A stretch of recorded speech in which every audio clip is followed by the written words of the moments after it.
Bismillahirrahmanirrahim. Assalamualaikum warahmatullahi wabarakatuh. Alhamdulillah wa syukurillah wala haula wala quwata illa billah. Allahumma sholli ala Muhammad wa ala alihi wa sahbihi wa man tabi'ahu bi ihsanin ila yaumiddin. Amma ba'du.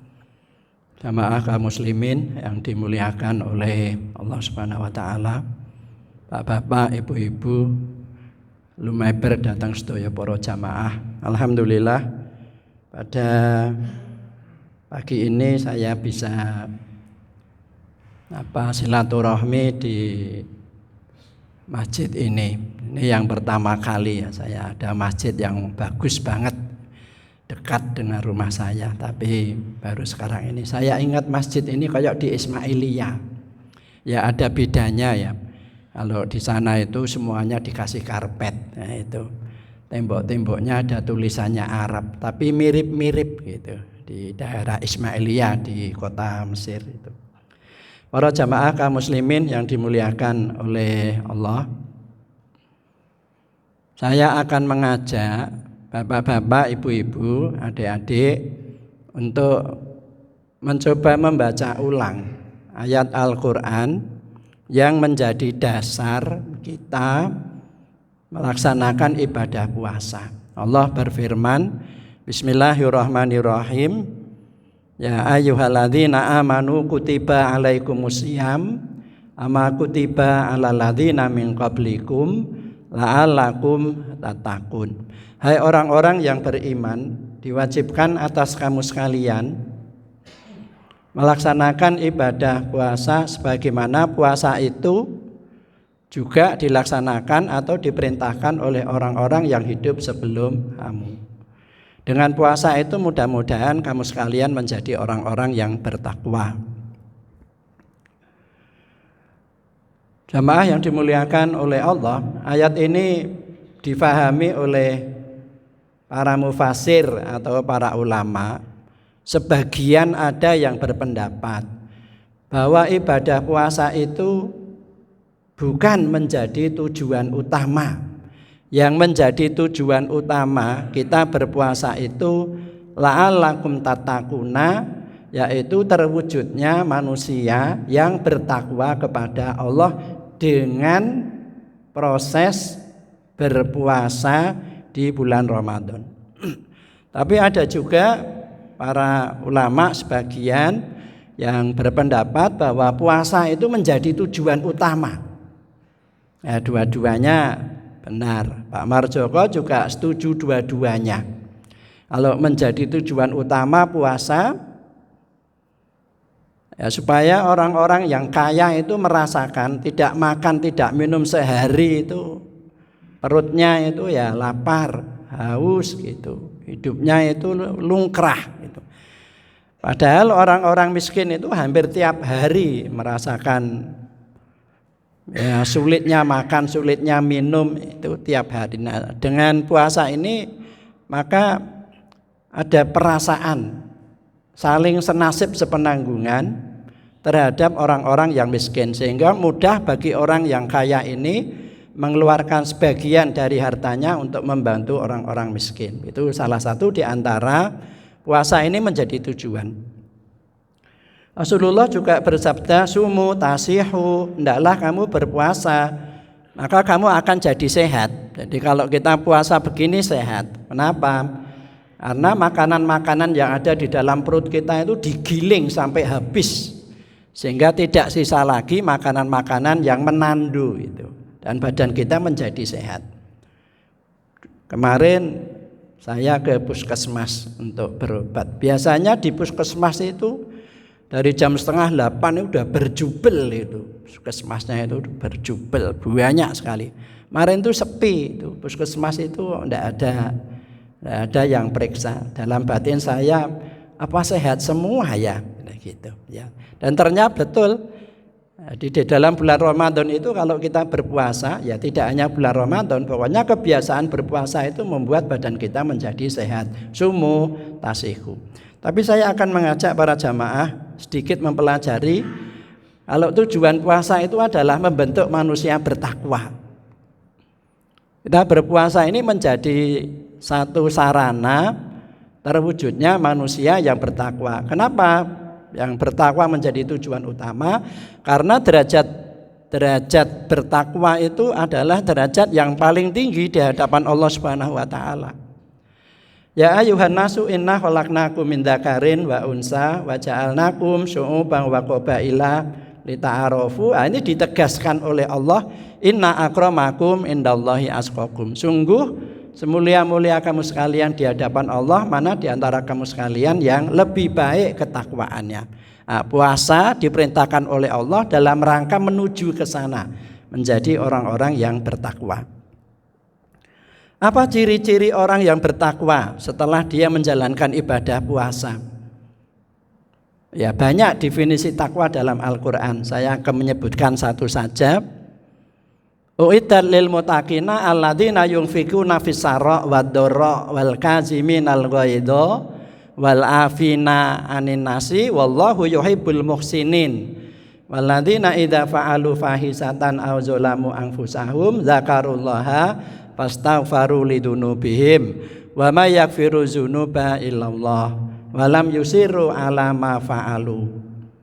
Ciri-ciri orang yang bertakwa setelah dia melaksanakan ibadah puasa di dalam bulan Ramadan itu yang pertama, dia mudah mengeluarkan sebagian harta yang dia miliki untuk amalan-amalan kebajikan, baik berhubungan dengan agama langsung ataupun berhubungan dengan sosial kemasyarakatan. Jadi dia meyakini bahwa harta yang dia miliki itu tidak semuanya milik dia, tapi sebagian menjadi miliknya tetangga. Maka dengan mudah dia keluarkan sebagian harta itu. Dan ini sudah dilatih pada saat kita berada di dalam bulan Ramadan.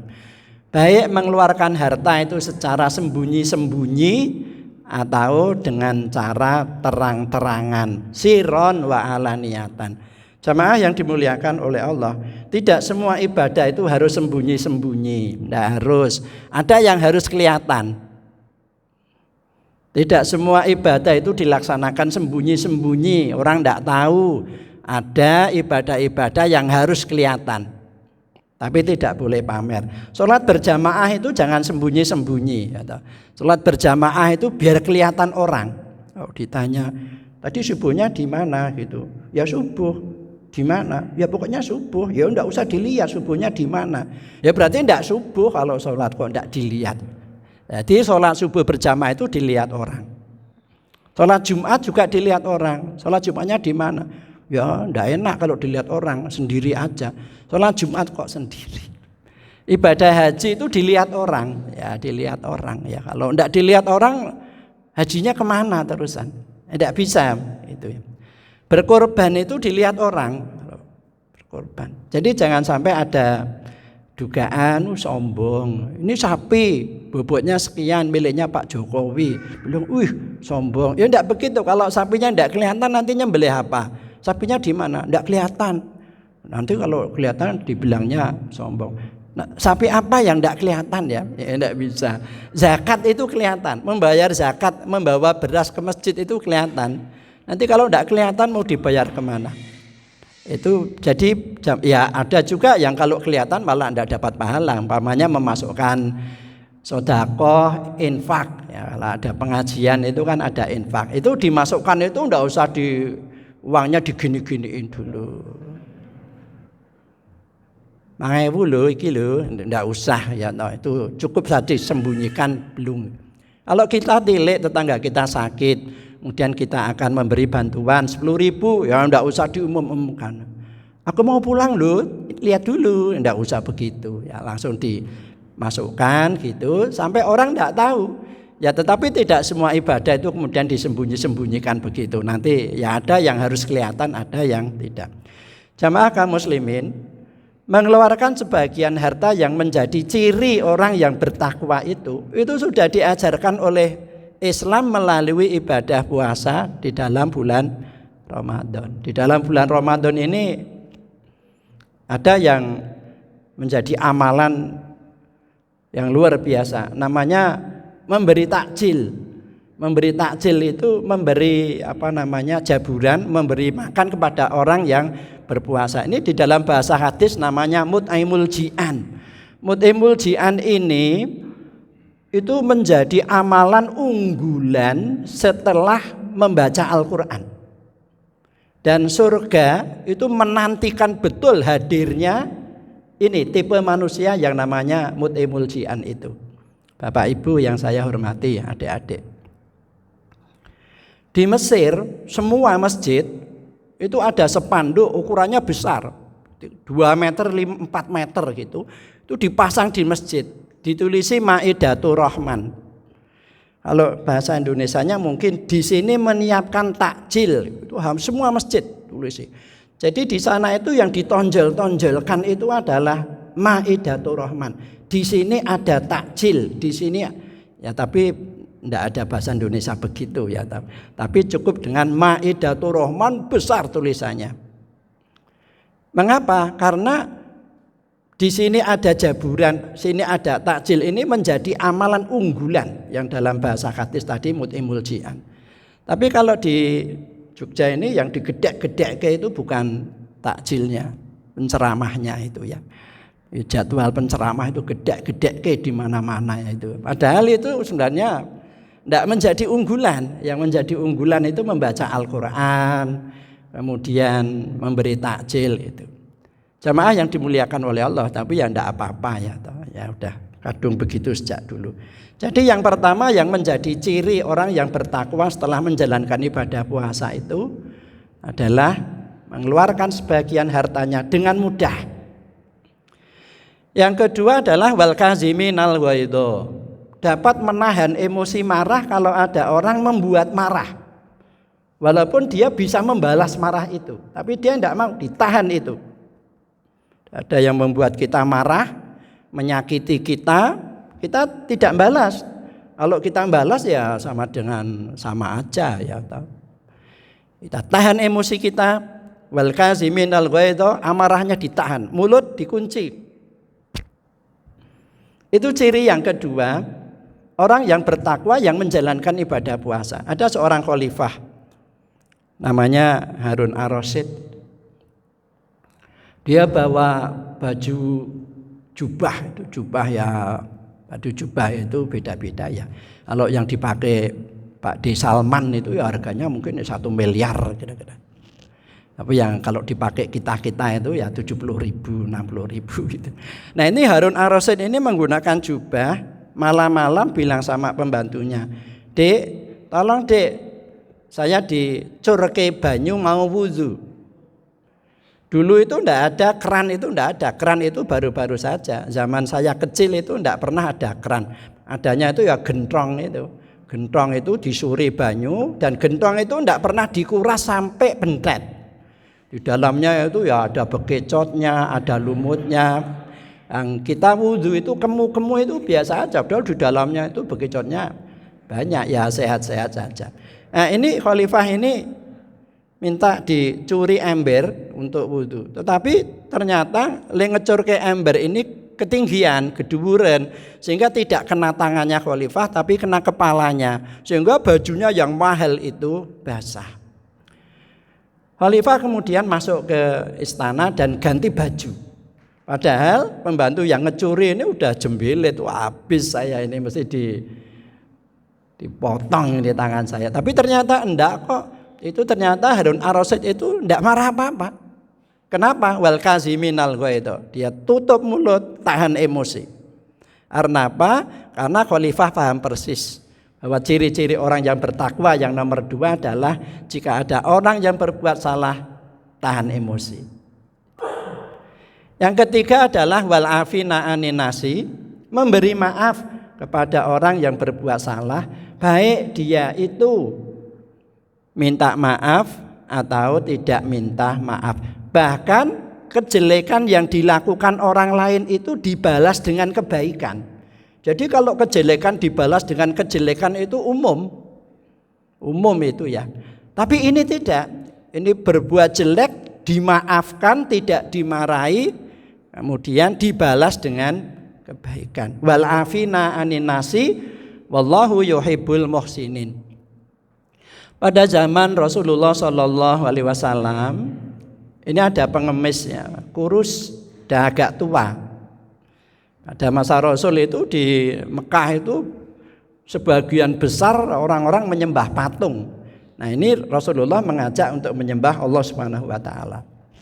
Nah ini pengemis ini minta dari rumah ke rumah. Orang-orang Arab itu makanannya roti koyok lengan panjang atos.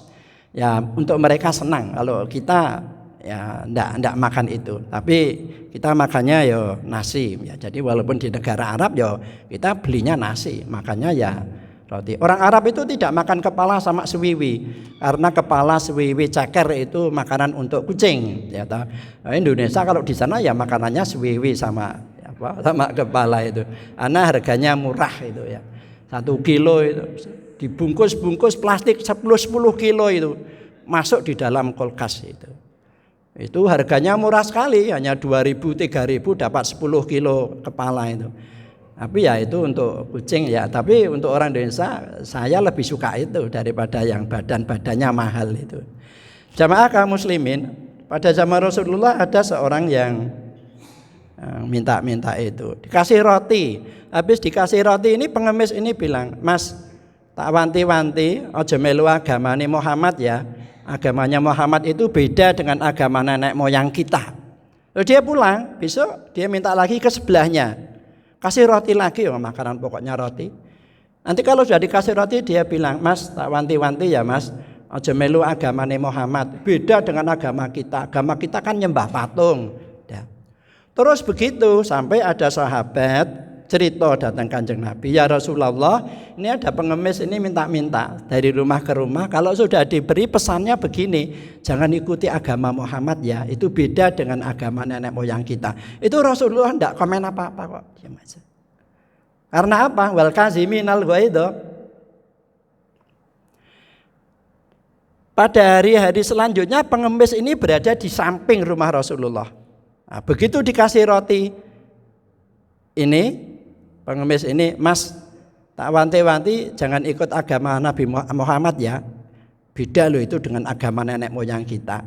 Jadi Rasulullah tahu, besok berarti giliran saya.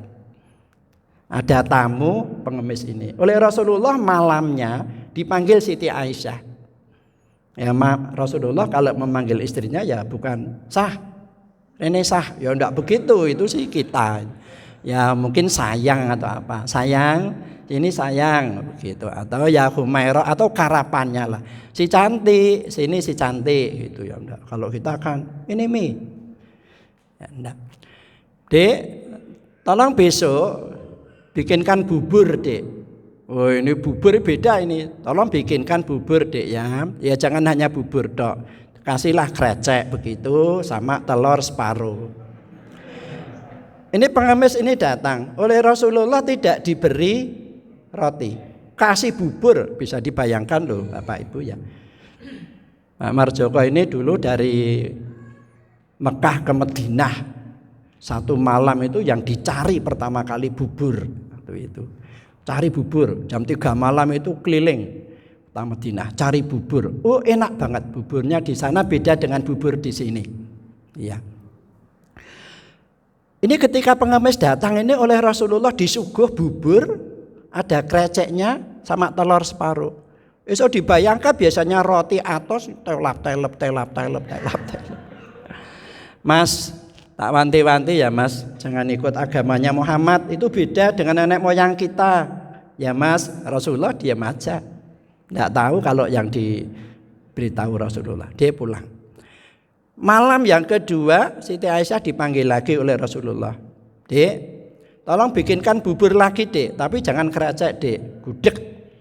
Soalnya golek gudeg bujum ya ora apa-apa, larang sithik ora apa-apa.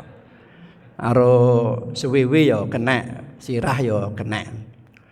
Disiapkan untuk ini pengemis ini. Begitu dia datang kasih bubur sama gudeg bujum sama sewiwi.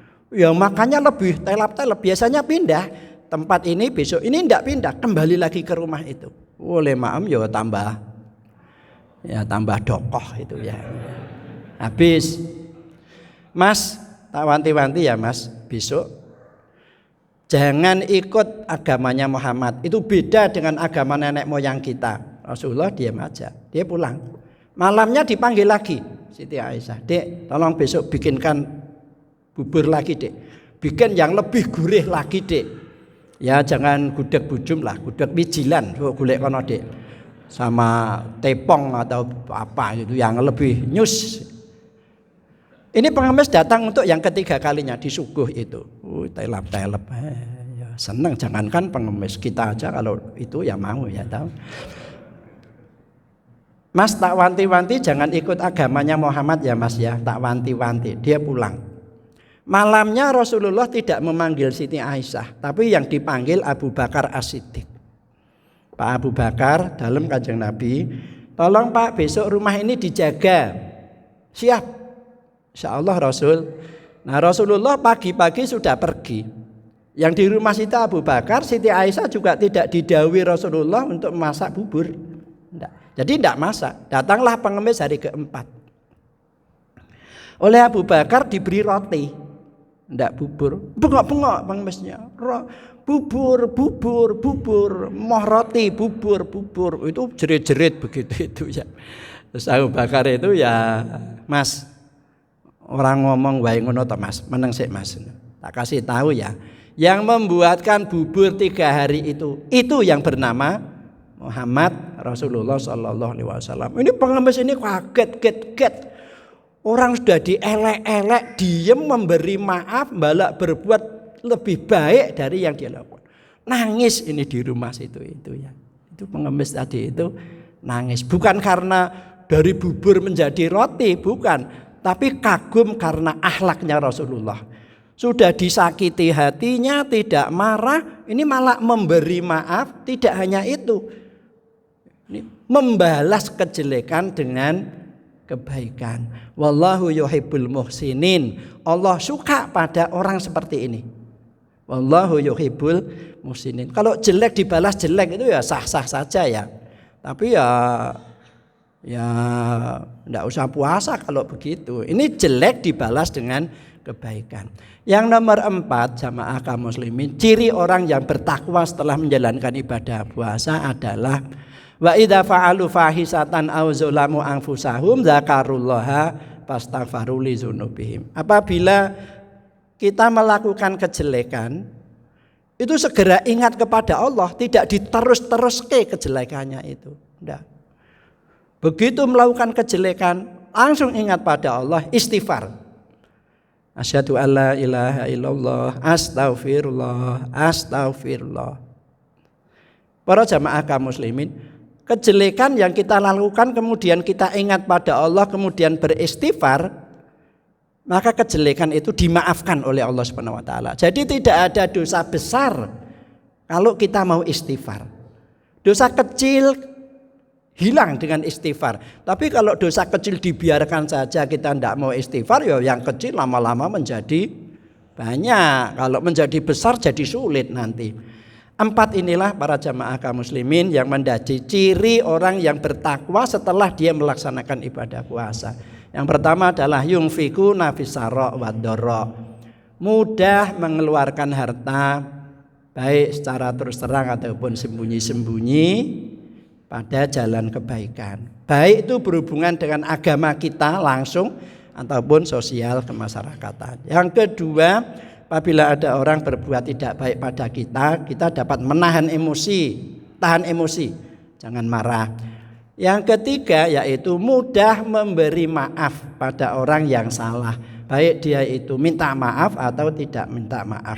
Bahkan sebaliknya dibalas dengan kebaikan. Wallahu yuhibbul muhsinina. Dan yang terakhir, apabila kita melakukan kejelekan, maka segera ingat kepada Allah, mohon maaf kepada Allah Subhanahu wa taala. Insyaallah para jamaah kaum muslimin, 4 hal ini sudah dilatih selama 1 bulan di bulan Ramadan. Mari nanti setelah selesai bulan Ramadan, 4 hal ini tetap kita jaga. Karena ini menjadi ciri-ciri orang yang bertakwa yang disebut di dalam Al-Quran, la'allakum tattaqun. Mudah-mudahan Allah memberi kemudahan pada kita. Sekian, Mohon maaf. Wassalamualaikum warahmatullahi wabarakatuh.